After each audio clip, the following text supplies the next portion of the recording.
केजरीवाल की गिरफ्तारी के बाद अब सवाल उठ रहे हैं कि क्या इसका सियासी असर होने वाला है।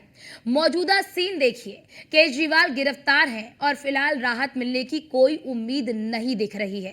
कांग्रेस के पास चुनाव में खर्च करने के लिए पैसे नहीं हैं। यूपी में पल्लवी पटेल अखिलेश का साथ छोड़कर जा चुकी हैं और ये सब कुछ ऐसे वक्त में हो रहा है जब चुनाव के पहले चरण की वोटिंग में 1 महीने से भी कम का समय बचा हुआ है। सवाल ये भी उठता है कि क्या मौजूदा माहौल बीजेपी को 400 पार के टारगेट को पूरा करने के लिए काफी है।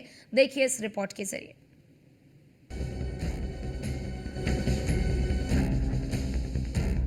जेल में केजरीवाल, कांग्रेस हो गई कंगाल। पल्लवी अखिलेश की तकरार, अब की बार 400 पार। केजरीवाल की गिरफ्तारी के बाद विपक्षी एकता को एक दफे फिर से करारा झटका लगा है। जिस तरह ईडी सबूत पर सबूत पेश कर रही है, उससे यह भी आशंका प्रबल हो गई है कि कहीं पूरे लोकसभा चुनाव के दौरान केजरीवाल को जेल में ही न रहना पड़ जाए।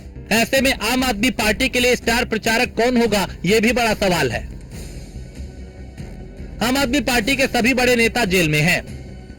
सबसे पहले सत्येंद्र जैन जेल गए, उसके बाद पूर्व डिप्टी सीएम मनीष सिसोदिया का नंबर आया। उनके पीछे पीछे संजय सिंह भी निपट गए और अब केजरीवाल भी गिरफ्तार हो गए। यानी आम आदमी पार्टी के शीर्ष नेतृत्व की पहली पंक्ति के नेताओं में सबके सब जेल में है।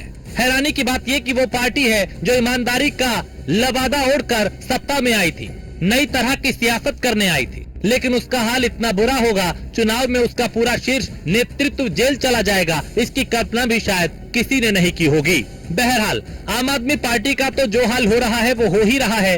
एन चुनाव से पहले कांग्रेस का आटा भी कंगाली में गीला हो गया। ये बात हम नहीं बल्कि खुद कांग्रेस कह रही है। कांग्रेस के मुताबिक उसके पास चुनाव में खर्च करने के लिए फंड नहीं है। कांग्रेस ने केंद्र सरकार पर बड़ा आरोप लगाया।